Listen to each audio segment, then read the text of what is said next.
Buenos días, buenas tardes, buenas noches, depende de cuando estés escuchando este estudio bíblico, este programa. ¿Y quién me puede explicar? Aquí mi hermana Elba y esta servidora Carmencita, estamos de nuevo aquí junto con ustedes, felices, deseándole un próspero y bendecido año 2025, y esperamos que este año sea un año de mucha bendición y que junto a nosotras podamos aprender de todas las maravillas que el Señor nos dice a través de su palabra en la Biblia. Y hoy, pues sí, tenemos un tema muy interesante, y nuestra oración mientras estábamos antes de comenzar el programa es que usted en esta clase pueda entender este tema y no salga de la misma forma que cuando entró a escuchar este programa. De hecho, ¿y quién me puede explicar? Por favor, dale like y haga preguntas, participe con nosotras, comente, comparta y comparta. Usted lo único que tiene que hacer es darle un like, y donde dice share, usted ahí hunde ese botoncito y lo comparte con otras personas para que otras personas también se beneficien y gocen junto con nosotras cuando estudiamos y cuando aprendemos sobre la palabra de Dios. Y vamos a comenzar este nuevo año. ¿Y qué tema podemos tener? Ya le hemos hablado sobre el alma, el cuerpo, el espíritu, las diferencias, sobre la santidad, sobre el amor de Dios, sobre por qué es que nosotros hacemos este programa, porque el eunuco preguntó, ¿verdad? ¿Y quién me explica? Y pues ese es el principio, ¿verdad? Como quien dice, el tema principal de este estudio bíblico y de este programa de YouTube. Así que hoy vamos a hablar sobre Mateo 5. ¡Wow! El sermón del monte, las bienaventuranzas. ¿Y quién no conoce ese capítulo? ¿Y quién no conoce eso, verdad? ¿Quién no ha escuchado en algún momento de su vida, si has ido a la iglesia, has escuchado algo sobre el sermón del monte? O simplemente las personas lo usan como frase muchas veces en el diario, en el vocablo, y utilizan segmentos de este sermón del monte, de este sermón que Jesús hizo.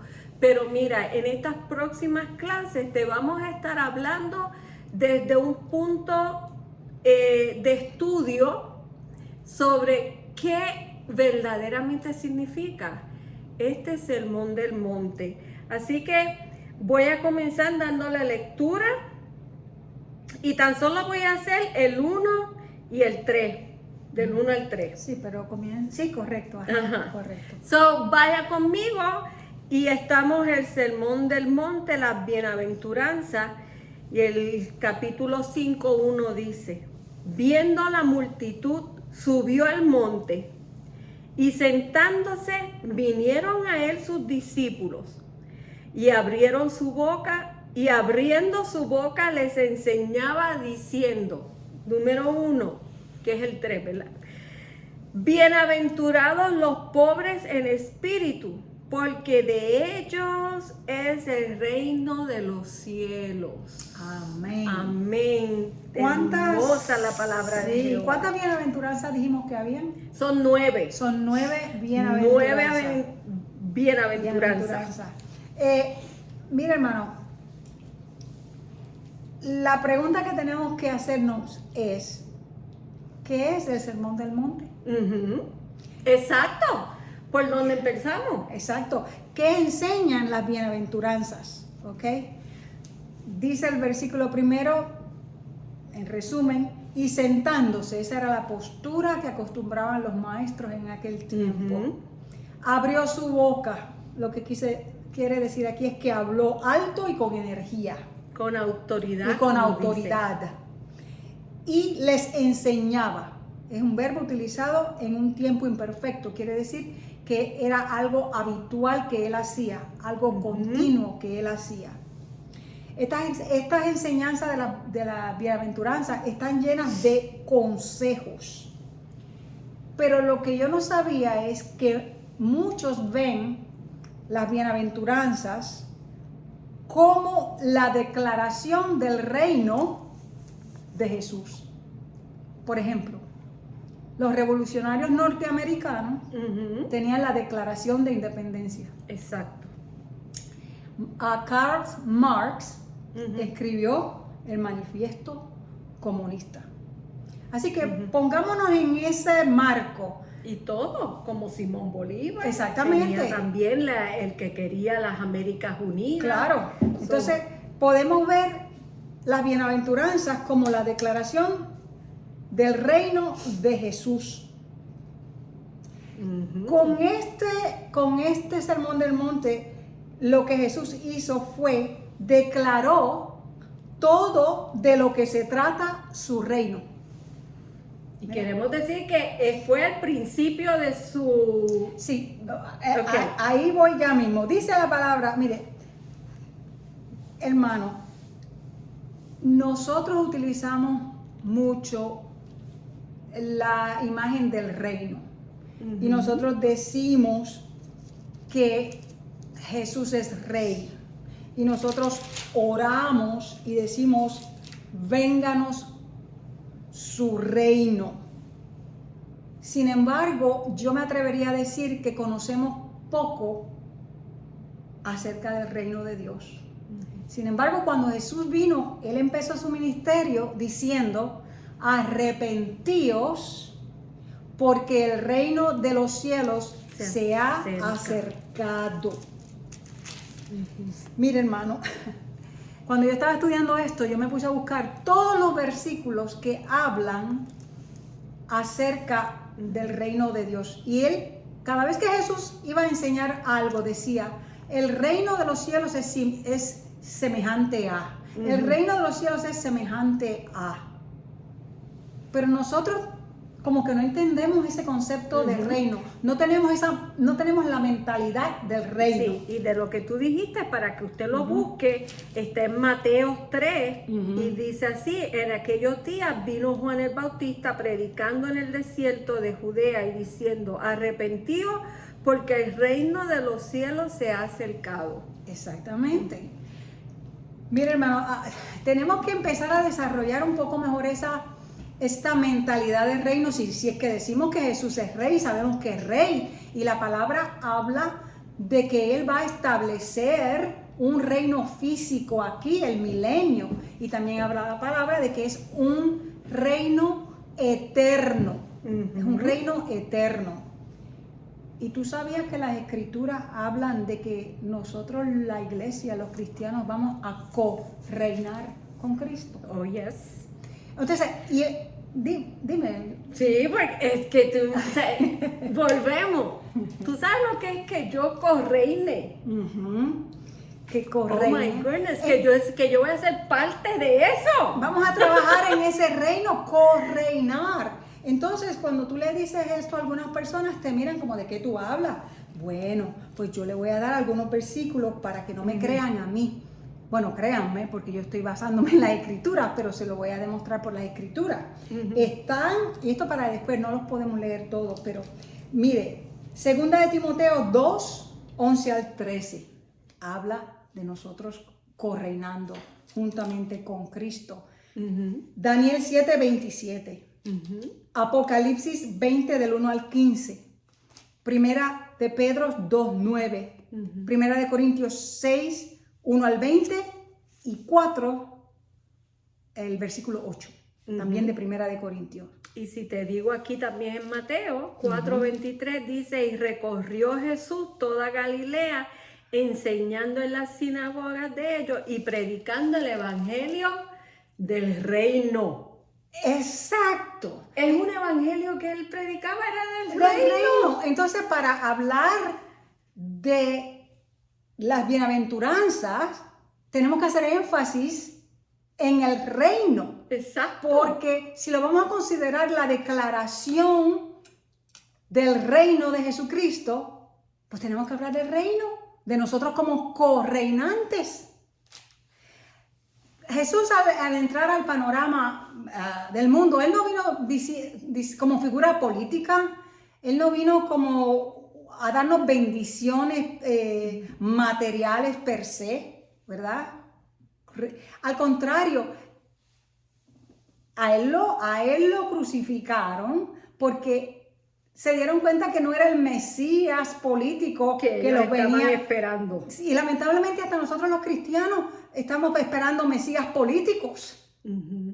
Fulano me va a salvar de esto. No, esto es un reino, un gobierno de Dios. Y él dice que mi reino no es de este mundo. No es de este mundo. Él lo mismo lo dice. Si Exacto. mi reino fuera de este mundo, Exactamente. ya mis ángeles, todos mis guerreros ya habían venido aquí, pero es que no quiere es de decir este que mundo. si no es de este mundo y yo voy a correinar con él, es allá arriba. No. Ok. No. Pues, ¿quién me puede explicar? En el Salmo 37, mire, y prepárense para expandir La la mente un poquito. Porque la primera vez que yo escuché esto, el pastor a la iglesia donde yo perseveraba allá en Indiana, nos dijo esa mañana, yo les voy a romper su burbujita hoy. Y la verdad que me rompió la burbuja, porque él dice, nosotros pensamos que vamos para el cielo, pero las escrituras lo que enseñan es que los justos heredarán la tierra. Ahora, Jesús también dijo, voy a preparar lugar, no estén tristes. En la casa de mi padre muchas moradas hay. Si así no fuera, yo no os lo hubiera dicho. Ok, por un lado tenemos a Jesús diciendo que Él fue a preparar lugar. Por otro lado tenemos a las escrituras que nos dicen que los justos heredarán la tierra. ¿Cuál es la explicación de eso? Para eso ¿Y quién me puede explicar? Para eso hay que hacer otra clase, pero lo voy a hacer bien breve, bien breve, brevemente hablando. Nosotros creemos en el rapto de la iglesia. Esa es la segunda venida donde no lo vamos a ver, Él viene en las nubes. Exacto. ¿Okay? Cuando Él dijo, voy a preparar lugar, es porque cuando la iglesia sea levantada, va a dar comienzo a la última semana de Daniel, que eso es otra clase, pero son los últimos 7 años que le faltan a esa profecía que Dios le dio a Daniel en el capítulo 9.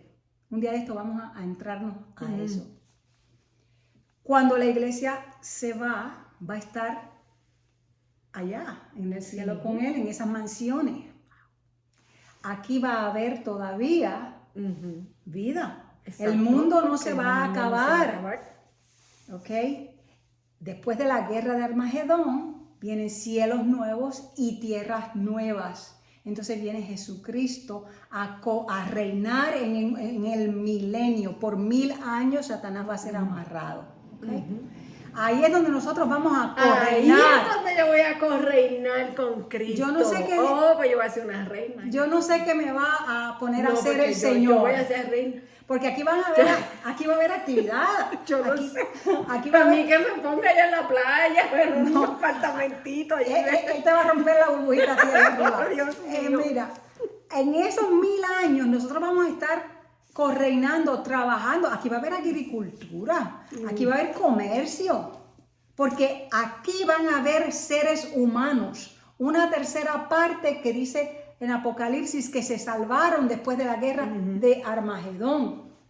Y esa gente va a poblar de nuevo la tierra por esos 1000 años. Así que va a haber gente de carne y hueso y va a haber los redimidos cristianos que vamos a tener un cuerpo glorificado.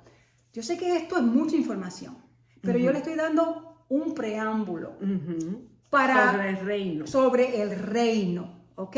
Y para explicarles por qué Jesús dice que va a prepararnos lugar allá arriba y por qué dice el Salmo 37 que los justos heredarán la tierra. No dice heredarán el cielo, heredarán la tierra.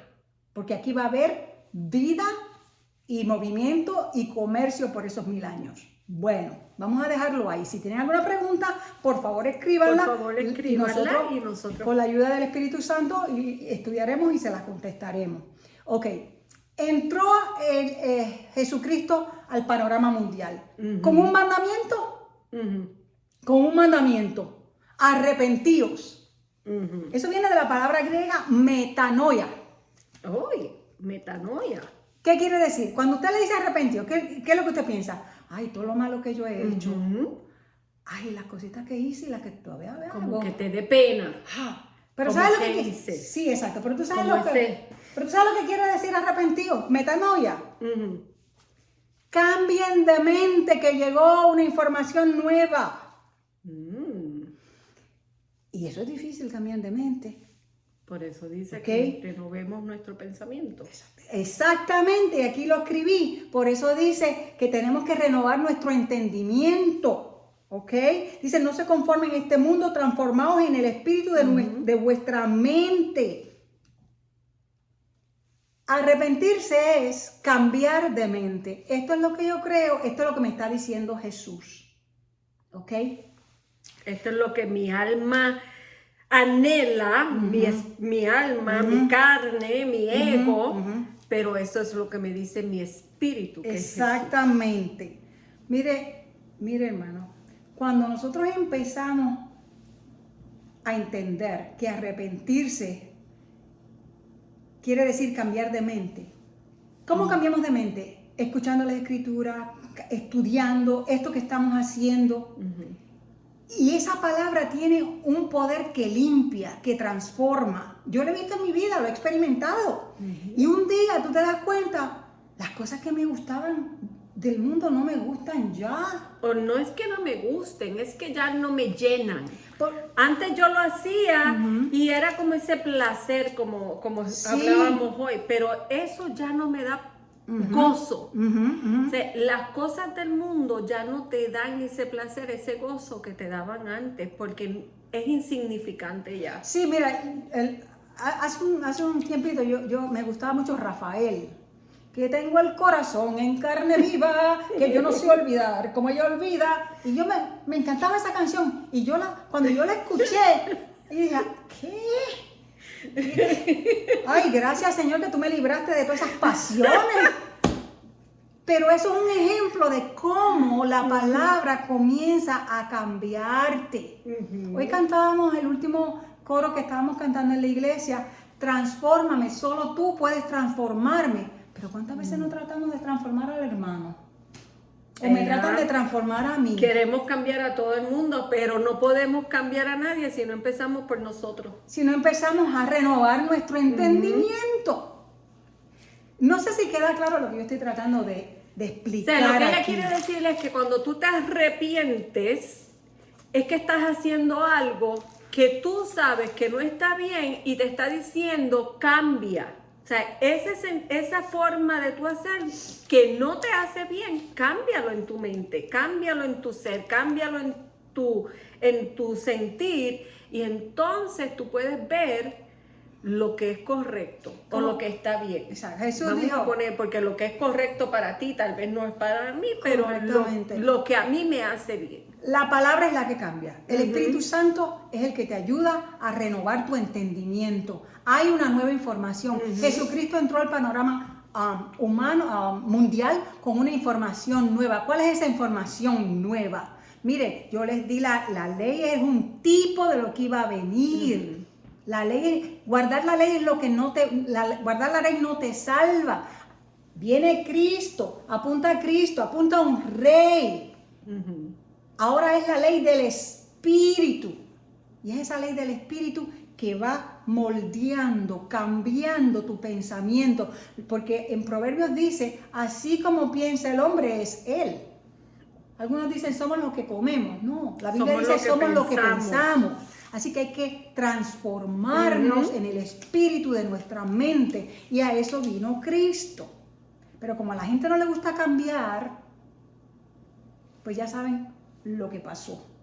Sin embargo, tenía que pasar esa muerte porque él logró todas las cosas. Él cumplió la ley que nosotros no podíamos cumplir. Exacto. Él la cumplió en la cruz del Calvario. Y de hecho de eso estábamos hablando recientemente, cuando cuando dice la ley, cuando Jesús dice hasta que sea cumplida, ¿verdad? Que la ley se va hasta que sea cumplida. Y cuando Él fallece, la última que dice, Padre, ¿verdad? Entrego ya todo está consumado. Hablamos de eso la última Sí, vez. Consumado es. Por tanto, esa ley ya con su muerte ya fue consumada, ya fue hecha. El único que la podía cumplir, Era el él. único humano que la podía cumplir era Jesucristo. Qué hermoso, ¿verdad? No, El es que único humano. yo le estoy diciendo, a mí me abrieron la pluma últimamente porque yo leo, la llamo y le cuento entonces. Eso es parte. Tú sabes esa que parte. ya no vivo en la ley, que ahora lo entiendo, Él está consumado, Él fue el único que lo pudo hacer. Porque yo traté y no pude.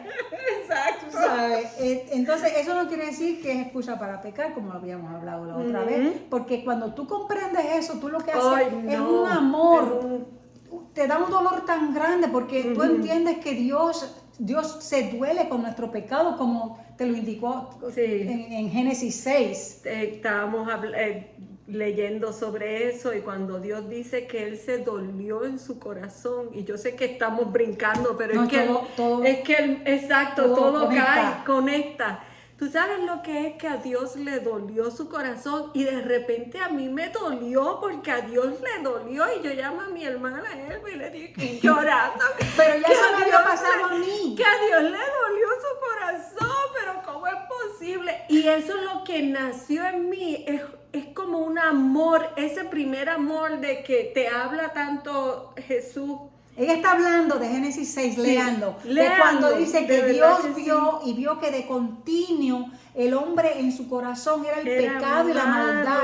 Entonces dice que le dolió tanto a Dios en el corazón que él pensó destruir a la raza humana, pero se Había acordó de uno. uno justo. Uno Que lo buscaba, uno que pensaba en él, que era Noé. Bueno, pero eso es un paréntesis. Ese es otro, un paréntesis. Pero para que usted vea que cuando usted se arrepiente, cuando usted tiene esta renovación en la mente, cuando usted entiende esto, eso no es una licencia para pecar. Al contrario, usted tiene un amor tan profundo que uno dice, Dios mío, Uno no es que quiere ofender a tú Dios. nos amas tanto.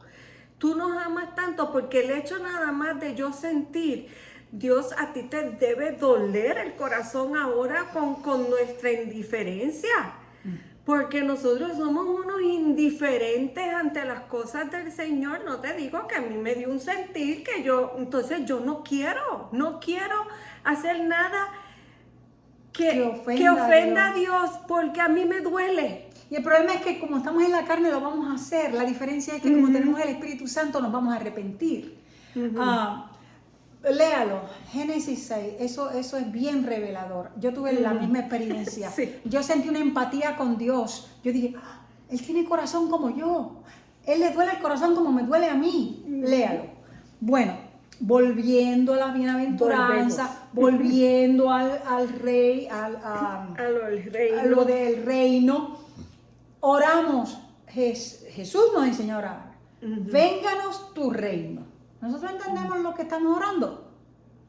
Vénganos tu reino. Nos conviene conocer esta declaración de Jesús del Sermón del Monte. Nos conviene saber de qué se trata. Exacto. Su reino, primero en nuestro corazón, porque Dios se ha acercado. El reino de los cielos no se ha establecido literalmente en la tierra todavía. Eso va a ser después del Armagedón, pero se estableció ya en tu corazón. Cuando tú aceptaste a Cristo, tú te convertiste en súbdito de su reino. Esas son palabras mayores. Eso hermano, es así. Una Está aquí el asignación. reino primero, espiritual. El reino espiritual ya llegó, ya se acercó. ¿Ok? Bueno, teniendo eso claro, el Sermón del Monte habla de lo que se trata su reino. Habla de los principios, de las actitudes que debemos tener los ciudadanos de ese reino. Y es, como acabo de decir, ese reino que comienza estableciéndose en el corazón del hombre, de cada discípulo, de cada creyente en Jesucristo y su obra finalizada en la cruz del Calvario. ¿sabes qué? Y que te estoy interrumpiendo, No, está pero bien. yo pensando en lo que me estás diciendo ahora, y no sé por qué me llegó, Dios nos dio unas normas a través de Moisés, y ahora viene Jesús y nos da otras normas de lo que es el reino. Un nuevo conocimiento, una nueva conducta. información. ¿Sabes? Porque si aquellos eran las normas de cómo tú debes regir tu vida, no matarás, no adulterarás, respeta a tu papá y a tu mamá para que tenga, o sea, esos 10 mandamientos y después encima todo lo que es la ley, los decretos y todo eso. Pero mira cómo Jesús ahora en este sermón del monte, como tú dices, nos va a dar unos nuevos principios. Él va a construir sobre esos.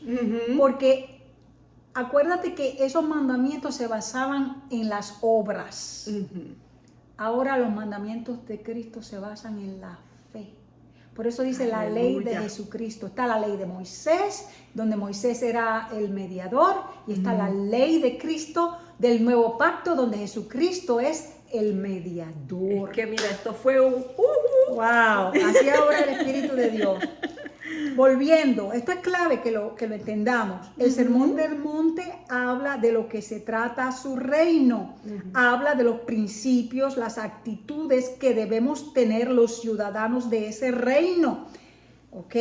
En el Sermón del Monte Jesús expresa las implicaciones espirituales del reinado de Él en nuestras vidas ahora y en el futuro. Wow. ¿Ok?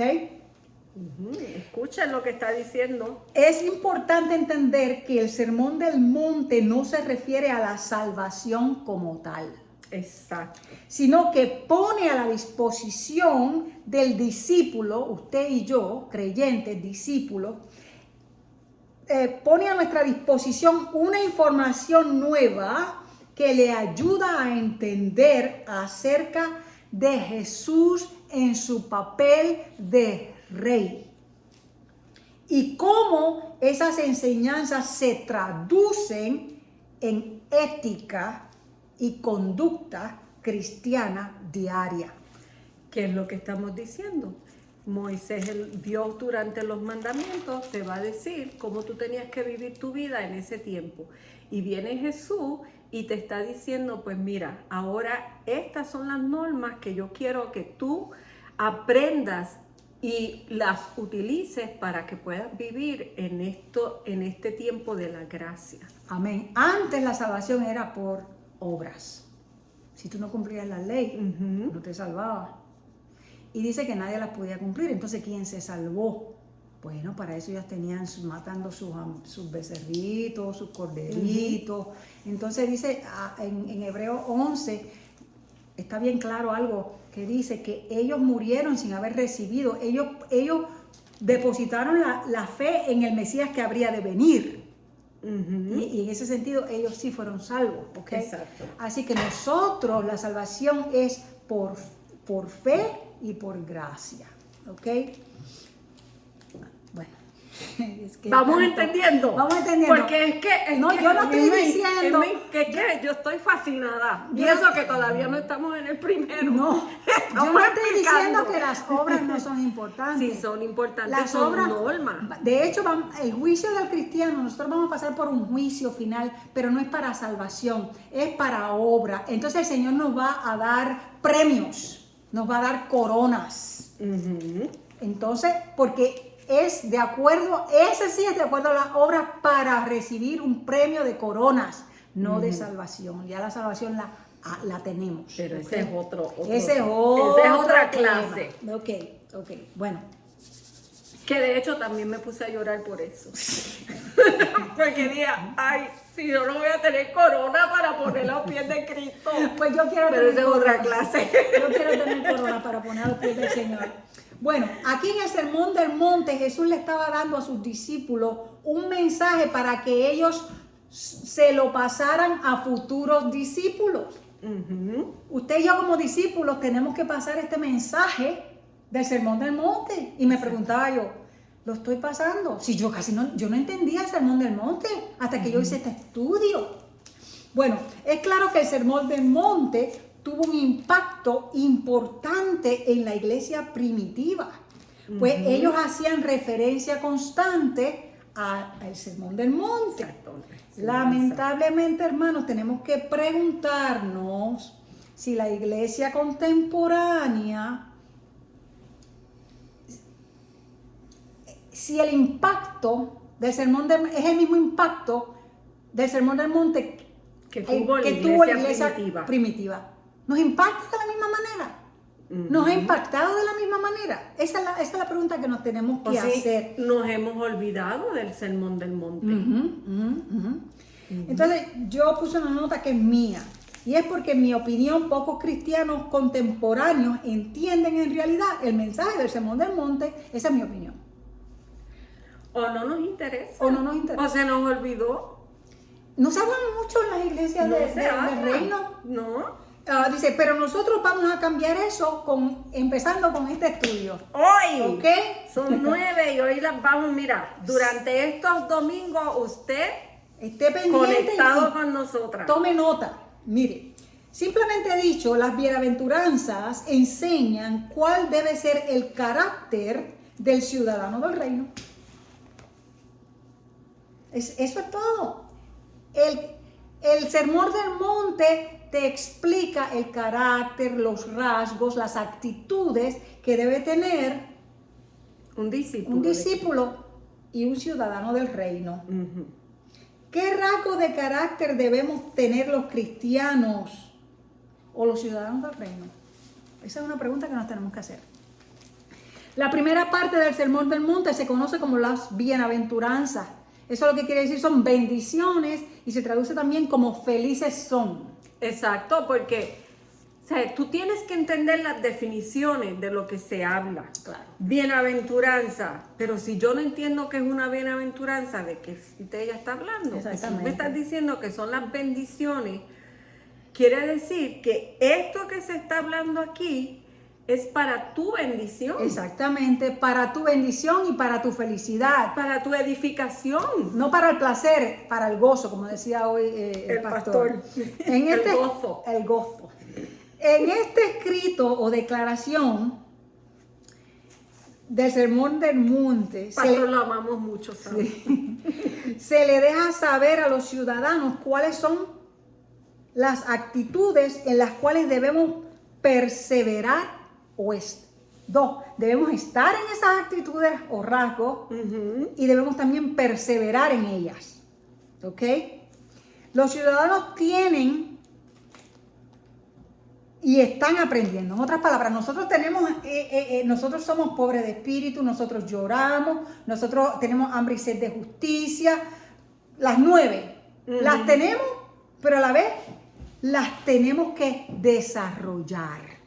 Como decía el pastor, qué pena que no tengo el papelito de él. Exactamente. Estamos en obra de construcción. Un niño genéticamente ya nace con unas predisposiciones y unas cosas que hay que desarrollarlas, ¿verdad? Unas características que se deben desarrollar. Nosotros como ciudadanos del reino tenemos que no solo tenerlas, sino constantemente aprender a crecer en ellas y a desarrollarlas.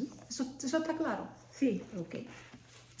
Esas actitudes o rasgos, y yo me estoy refiriendo a las actitudes y rasgos de lo que dice aquí, para que nadie se me confunda, ¿ok?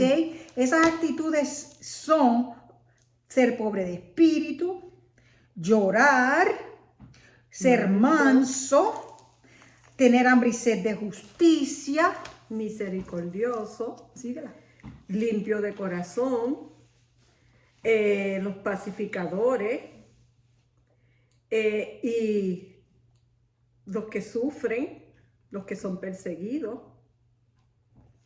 Esas son, cuando yo digo rasgos, características, actitudes, a eso es lo que me estoy refiriendo. Están gozosos y alegres. Exactamente. A pesar de... Sí, porque esto es espiritual y ahorita vamos a explicar el por qué. Porque parece una contradicción. Felices los que lloran. Felices los pobres de espíritu. Felices los que tienen hambre y sed de justicia.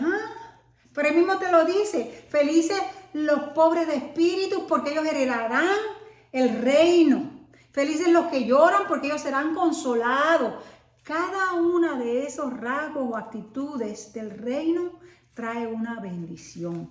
Y esa bendición es lo que hace que seamos bienaventurados y felices. ¿Ok? La bendición que viene después.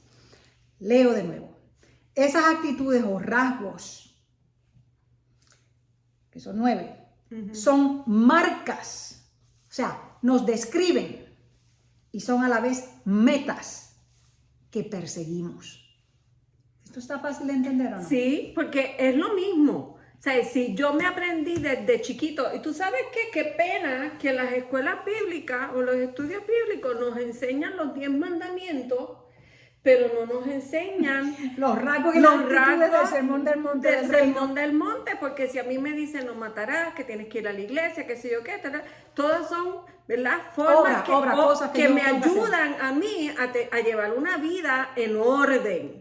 Porque todo es para que no haya un caos. Porque imagínate si todo el mundo se estuviera matando por ahí, si en los matrimonios no se respetaran y hubiera adulterio, si cada cual está mirando para el lado, para la grama del vecino, o si yo no voy a la iglesia, o si yo no respeto a mi papá. Son normas que te ayudan a tener una vida en orden. Pues tú sabes qué, estas son normas también que Jesús te dice para que tú tengas una vida en armonía, en paz, en gozo, porque para que tú des un fruto, tú tienes que tener esto. Exactamente. Entonces, Él empezó por esta enseñanza. Amén. Antes de llevarte a las demás enseñanzas. A las demás, porque es como una escalera. Es una escalera. Y eso lo voy a explicar ahorita. Vuelvo y leo porque esto es importante.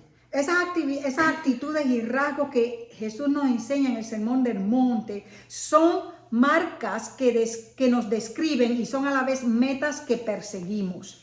Un ejemplo, vamos a ver cómo ser pobre de espíritu es una actitud que tiene el creyente o el ciudadano del reino. Y esa actitud de pobreza de espíritu, que la vamos a explicar ahorita, me caracteriza. A mí me caracteriza que yo soy pobre de espíritu. Y cuando le expliquemos lo que es ser pobre de espíritu, usted me va a entender mejor.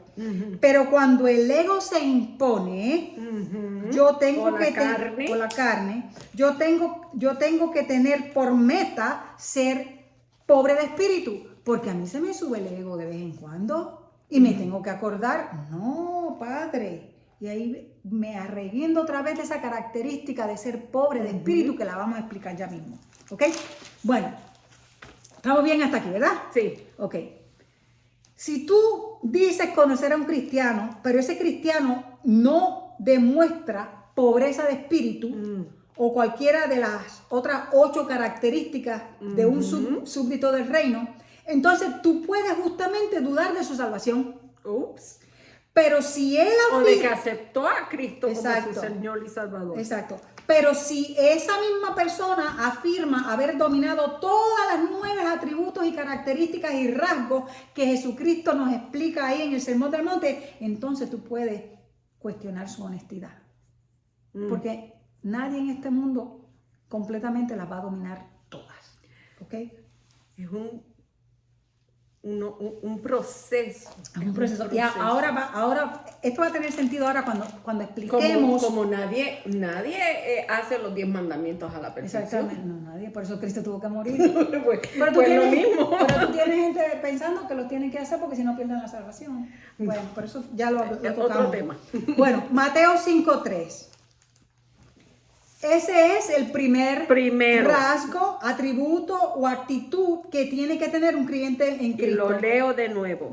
Bienaventurados los pobres en espíritu, porque de ellos es el reino de los cielos.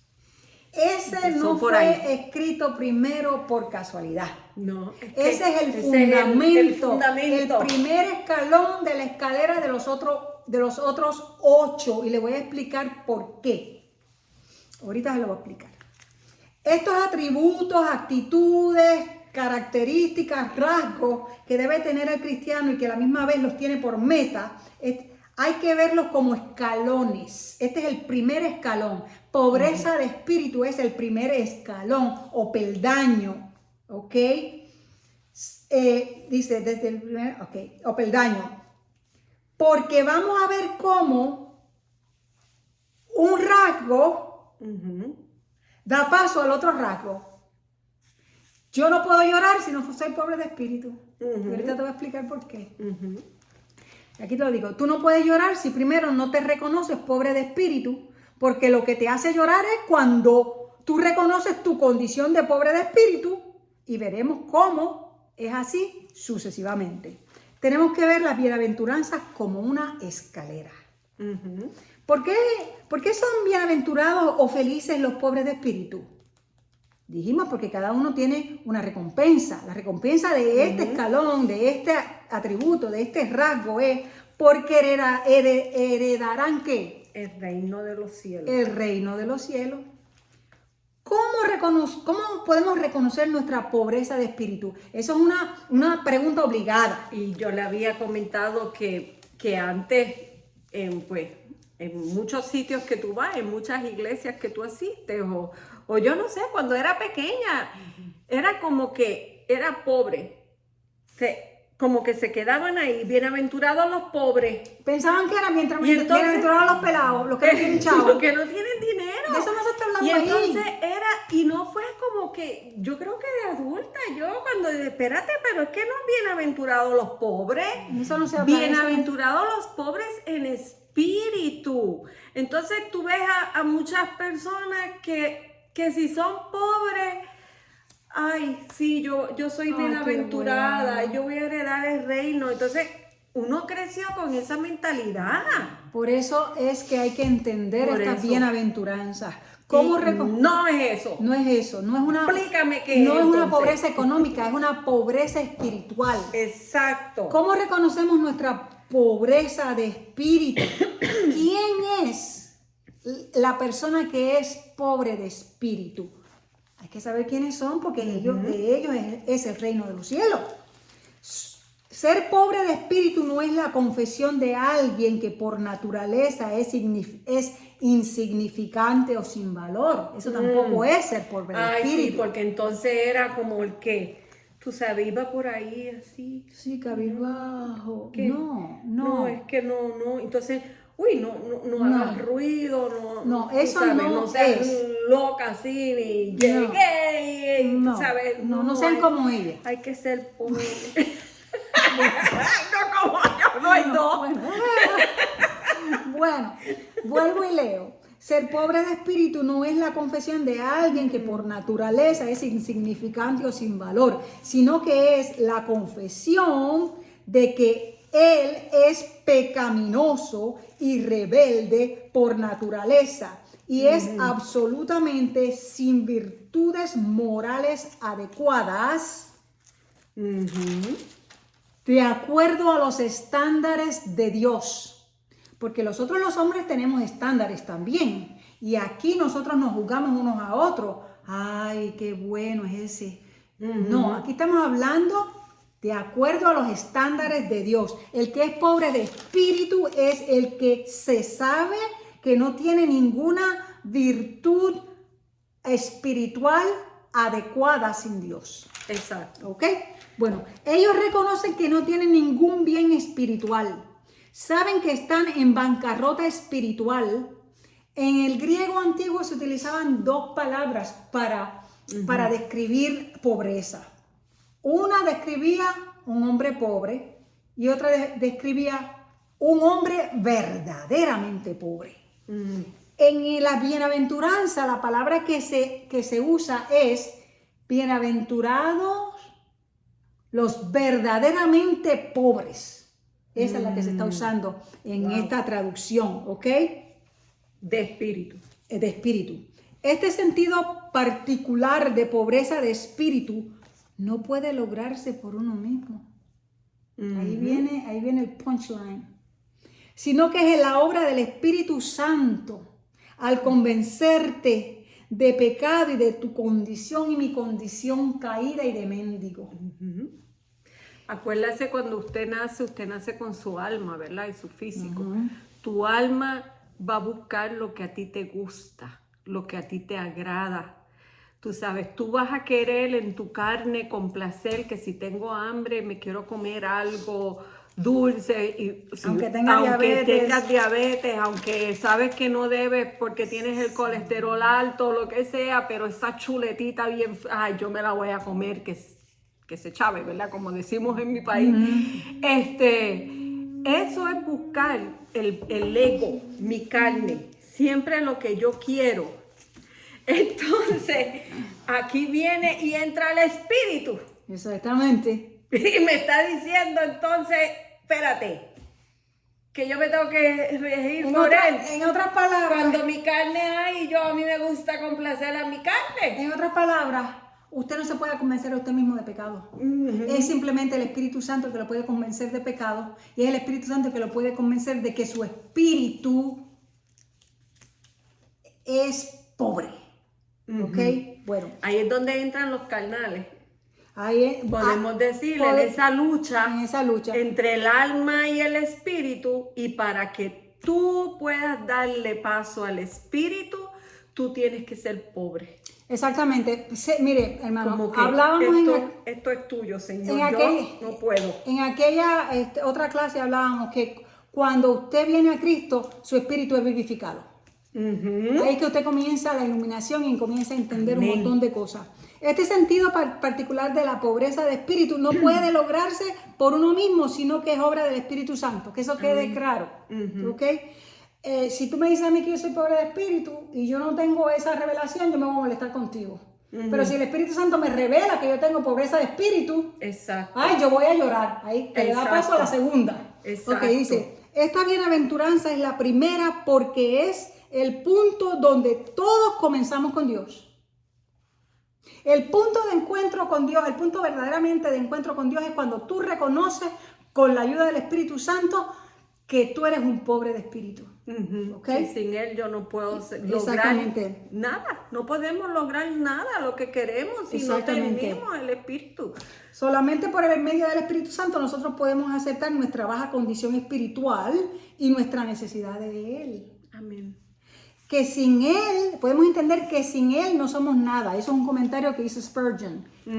Charles Spurgeon. Sí, Charles Spurgeon. Ese no es mío, ese es de él. Dice, de hecho, la mayoría de los que hay aquí son de comentaristas, no son míos.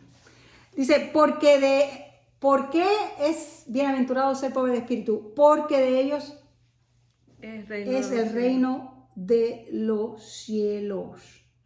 Aquellos que son tan pobres en espíritu que tienen que mendigar son recompensados. Ellos reciben el reino de los cielos porque la pobreza de espíritu es un requisito previo y absoluto para la salvación. Mira eso. Lo leo de nuevo. La pobreza de espíritu es un requisito previo y absoluto para la salvación, para recibir el reino de los cielos. Y mientras tengamos la ilusión de que tenemos nuestros propios recursos espirituales, nunca recibiremos de Dios lo que necesitamos absolutamente para ser salvos. Amén.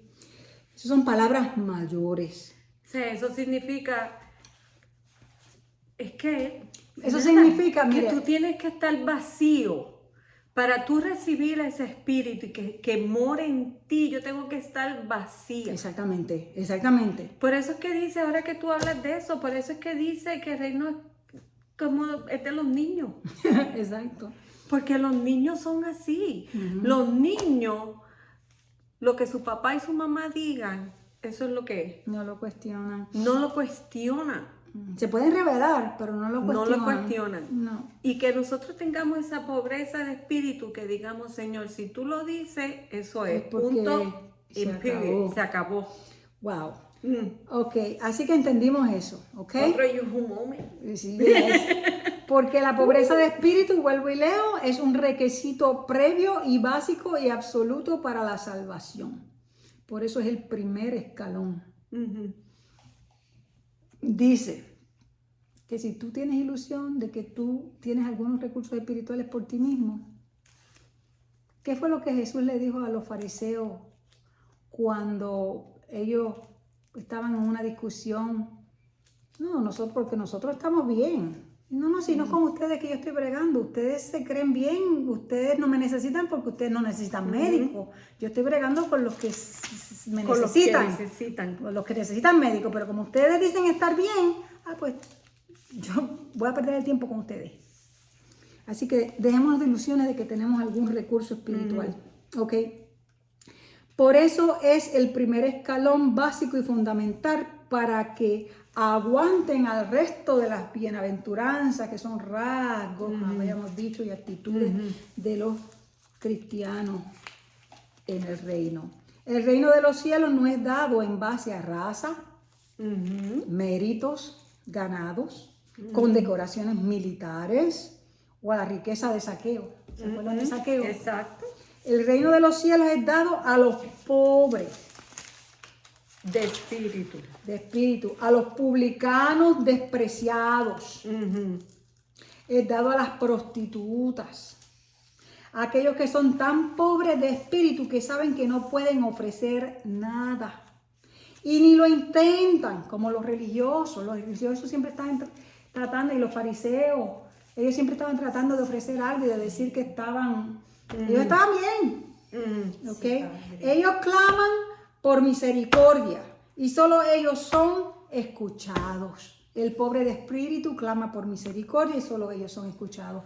Por eso Jesús le dijo a los fariseos: las prostitutas y los publicanos van delante de ustedes hacia el reino de los cielos. Porque el que mucho pecó, mucho agradece y mucho amor. Por eso dice él: ¿quién ama más? ¿Quién tú crees? ¿Al que se le perdonaron los denarios o al que se le perdonaron los 100? Pues el que perdonaron los 100. Entonces él dice, pues por eso. Porque cuando tú tienes un corazón agradecido, porque tú sabes de dónde tú saliste y quién tú eres, y que como tú eres tu condición humana, no puedo. Entonces tú reconoces eso. Exacto. Ya tienes un pie adelante. Ya, eso es así. El llamado a ser pobre de espíritu es puesto primero por una razón. Y es porque coloca a los otros mandatos siguientes en perspectiva, en orden correcto. No pueden ser completados por nuestras propias fuerzas. El número 2 es: bienaventurados los que lloran, porque ellos serán consolados, y ese es para el domingo que viene. La reacción divina a la pobreza de espíritu es llorar. Cuando tú te das cuenta de lo pobre de espíritu que eres, no te queda otra más que llorar. Pero los que lloran recibirán consolación. Y ese es el próximo rasgo que vamos a tocar. Que leas esto, porque no lo puedo leer bien. No sé si tú lo puedas leer. Por el color. Dice: por tanto os digo, todo pecado y blasfemia será perdonado a los hombres, mas la blasfemia contra el Espíritu no le será perdonada. La blasfemia contra el Espíritu. El tú creerte que tú eres más que el Espíritu. El tú creerte que tú sabes más que el Espíritu. El tú creerte que tú puedes hacerlo por ti mismo y no con la ayuda del Espíritu. Eso es algo serio. Eso es algo serio. Por eso es que empieza Jesús diciendo: bienaventurados los pobres de espíritu, porque de ellos es el reino de los cielos. Y una vez nosotros, el Espíritu Santo nos ha ayudado a entender la pobreza espiritual nuestra, la consecuencia de entender eso es llorar. Bienaventurados los que lloran, porque ellos serán consolados. Después de eso vamos a ver cómo esos dos primeros peldaños o escalones nos llevan al próximo, que es ¿cuál? Bienaventurados los mansos. Los mansos.